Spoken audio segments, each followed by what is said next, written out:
शुभ दिवस. आपल्या घशात श्वसननलिकेमध्ये आणि छातीमध्ये कफ झाल्यास कुठला उपाय करायचा, ते कफ बाहेर पडण्यासाठी काय करायचं, याची सविस्तर माहिती जाणून घेण्यासाठी आपण हा व्हिडिओ शेवटपर्यंत पाहायचा आहे. मध्ये स्किप करू नका. तेव्हा जर आपल्याला छातीमध्ये कफ झाला असेल तर एका भांड्यामध्ये गरम पाणी घ्यायचं आहे. त्याच्यामध्ये 4 ते 5 थेंब निलगिरी तेलाचे थेंब टाकायचे आणि डोक्यावर टॉवेल अथवा सुती कापड घेऊन ती गरम पाण्याची वाफ आपल्याला श्वास घ्यायचा आहे. याने काय होतं, आपली श्वसन नलिका ते कफ, आपल्या घशातील कफ जो चिकट द्रव असतो तो काय होतो, हे कफ पातळ होते आणि तो कफ पातळ होऊन कफ बाहेर पडतो. तेव्हा छातीत कफ झाल्यास काय करायचं तुम्हाला आता कळलं असेल. त्याच्याही पुढे जाऊन तुम्हाला सांगतो मी. एक आल्याचा रस घ्यायचा आणि त्याच्यामध्ये थोडा मध टाकायचा आणि ते दिवसातून 2 वेळा प्यायचं. त्याने सुद्धा तुमच्या छातीतील कफ पातळ होऊन बाहेर पडण्यास मदत होते आणि श्वसन मार्ग मोकळा होतो.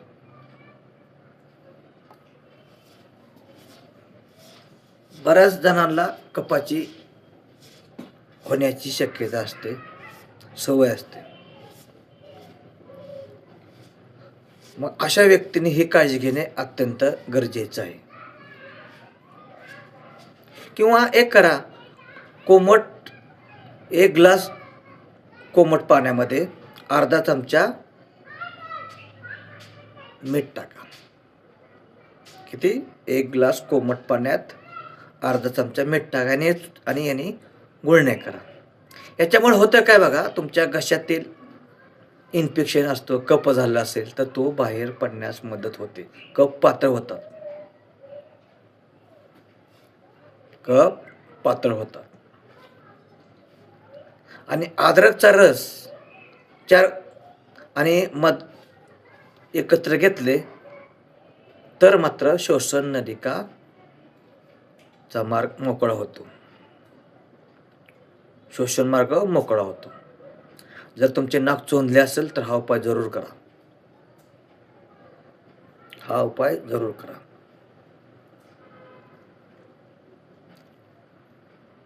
तसेच गरम पाणी, सूप आणि हर्बलच्या असे द्रवयुक्त पदार्थ पिल्याने काय होते बघा, तुमचे कफ पातळ होतात आणि बाहेर पडतात. मग ते घशामध्ये असतील, श्वसन नलिकेमध्ये असेल, ते बाहेर पडतात, पातळ होऊन बाहेर पडतात. अद्रकचा रस आणि मध त्यांचे सेवन जरूर करा तुम्ही. कफ बाहेर पडण्यासाठी तुमचे नाक चोंदले असल्यास तुम्हाला श्वास घ्यायला त्रास होतो, अशा वेळी हा उपाय तुम्ही जरूर करा. म्हणून मी तुम्हाला नंतर सांगतो. आल्याचा रस तयार करायचा, त्याच्यात थोडा मध टाकायचा आणि ते दिवसातून 4-5 वेळा प्यायला काय हरकत नाही. तुम्हाला जो श्वासोच्छ्वास घेता येत नाही, तुमचं नाक चोंदलेलं असेल तर तो कमी होण्यास मदत होते. त्रास ह्याने कमी होतो. हा प्रयोग तुम्ही घरच्या घरी करू शकता, केलाच पाहिजे. मित्रांनो, छातीमध्ये असेल, श्वसन नलिकेमध्ये असेल किंवा घशामध्ये असेल, कफ होता कामा नये. आणि जर झाला तर हा उपाय तुम्ही आवर्जून करा. इतकंच नाही, त्याच्याही पलीकडे जाऊन सांगतो मला मी, तुळशीचे पाने स्वच्छ धुवायचे आणि ती उकळून त्याचा काढा तयार करायचा आणि तो प्यायचा. याने देखील तुमच्या छातीतील श्वसन नलिकेतील घशातील कफ पातळ होऊन बाहेर पडतो. तेव्हा हाही उपाय करा. कफ म्हणजे अतिशय भयंकर त्रास होतो कफाने. मग आपल्या घरामध्ये असणारा लसणाच्या पाकळ्या तुम्ही नेहमीच सेवन करा. तुमचा कफ ह्याने सुद्धा कमी होतो. का? कारण लसणामध्ये कोणते गुणधर्म आहेत? लसूण हे लसूण हे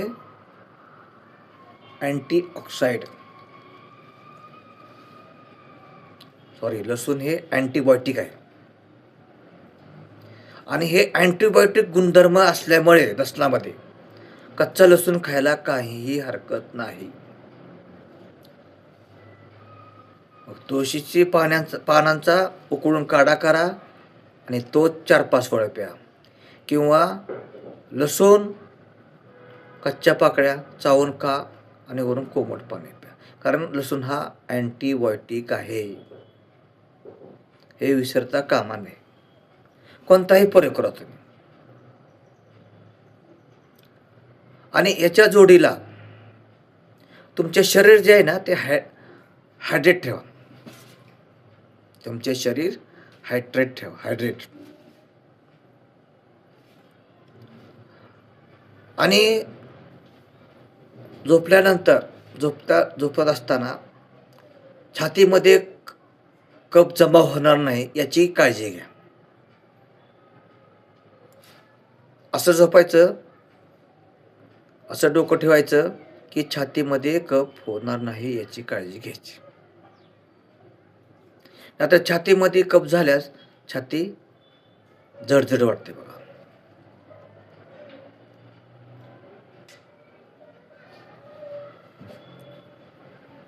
मित्रांनो, कफ हे अत्यंत खतरनाक असे त्रास देणार आहे. आल्यासारखे कितीतरी तिखट पदार्थ आहेत जे कफासाठी उपयुक्त आहेत.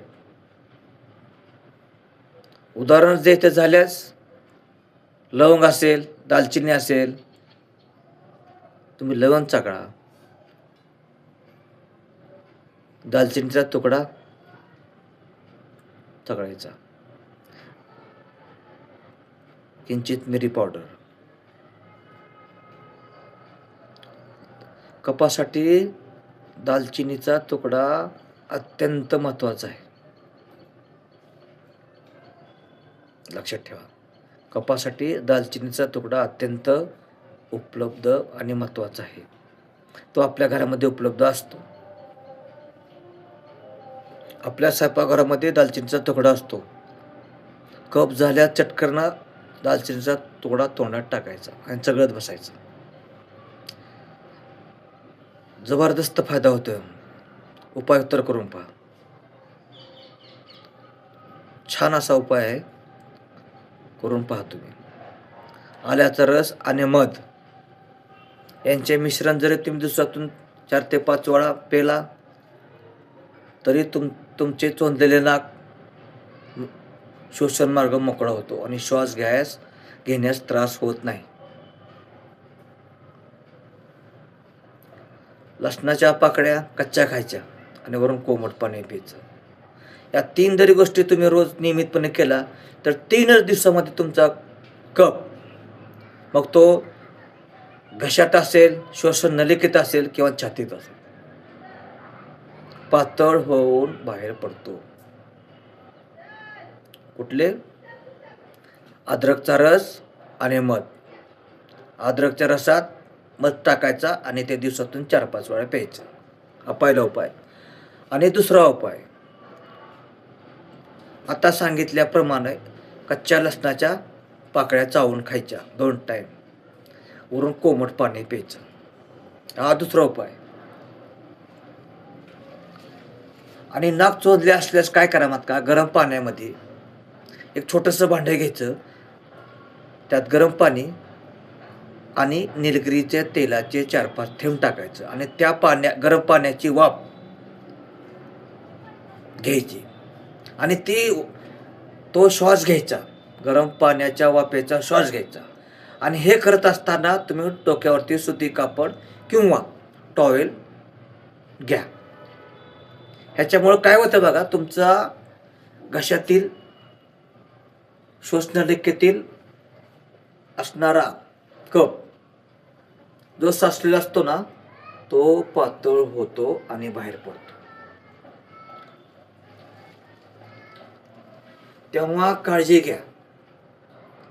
आता मी तुम्हाला तुमच्या घशामध्ये, छातीमध्ये कफ झाल्यास तो कसा बाहेर काढायचा असा चांगला सुंदर असा उपाय सांगितलेला आहे. तुम्ही ते घरी आवर्जून करा.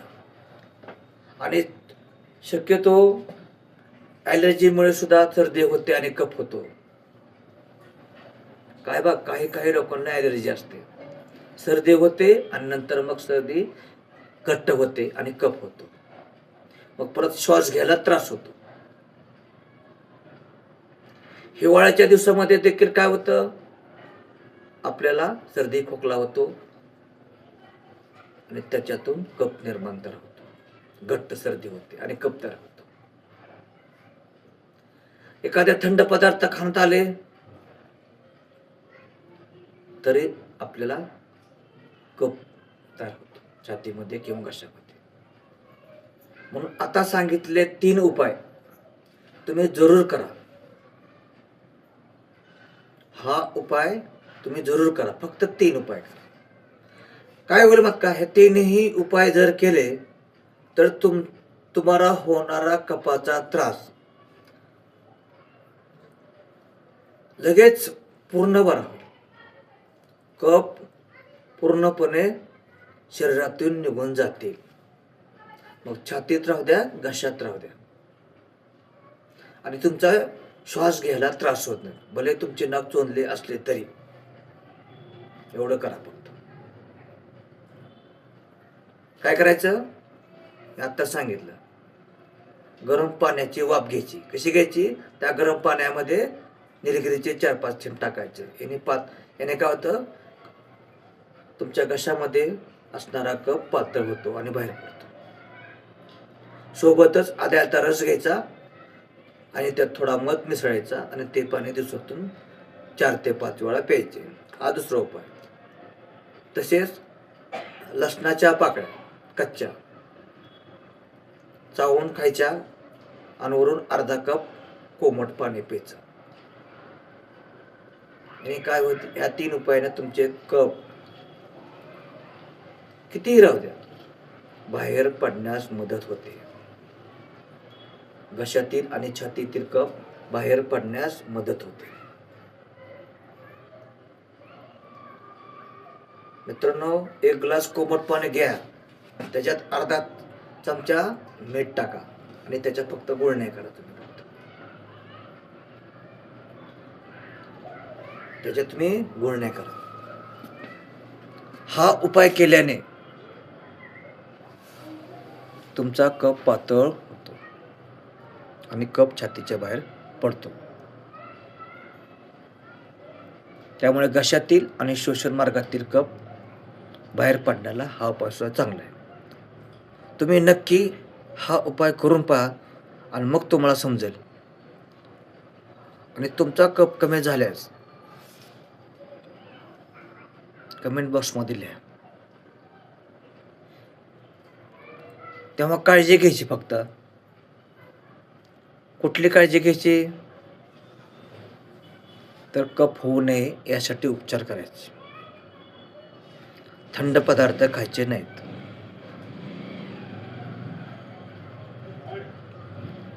आता सांगितल्याप्रमाणे हा उपाय करा. तुमचा कफ घसा असो, छाती असो किंवा श्वसननलिका असो, म्हणजे खोकल्यानंतर कफ बाहेर पडत असतील छातीत कफ झाले असतील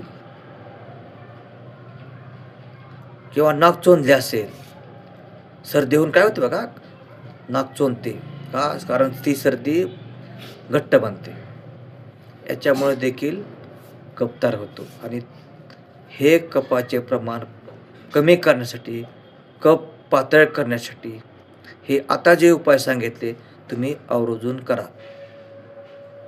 मित्रांनो, हा व्हिडिओ तुम्हाला कसा वाटला, आवडला असेल तर लाईक करा, नवीन असाल तर सबस्क्राईब करा.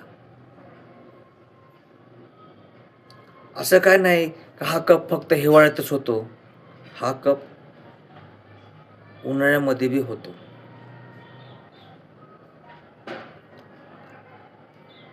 आणि हिवाळ्यामध्ये बी होतो. कारण उन्हाळ्यामध्ये आपण काय करतो, थंड पदार्थ खातो, थंड पेय पितो उन्हाळ्यामध्ये.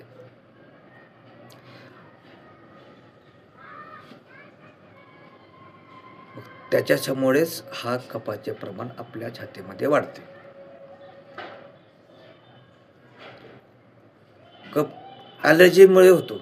ॲलर्जीमुळे काय होते, सर्दी होते. कुणाला मग ॲलर्जी धुळीची असते, धुराची असते, अशा विविध प्रकारची ॲलर्जी असते. आणि त्या ॲलर्जीमुळे सुद्धा सर्दी होऊन झालेली सर्दी घट्ट होते आणि कफ तयार होतो. आणि म्हणूनच आपण योग्य ती काळजी घ्यावी असं मला तर वाटतं. ॲलर्जी होणार नाही याची काळजी घ्या. जर तुम्हाला एखाद्या कशाची ॲलर्जी असेल तर त्यापासून दूर राहा. मित्रांनो, हा व्हिडिओ कसा वाटला कमेंट बॉक्समध्ये लिहा. हा उपाय जरूर करा. नवीन असेल तर सबस्क्राईब करा. आणि मी एवढंच बोलतो आणि पूर्णविराम घेतो. तेव्हा धन्यवाद.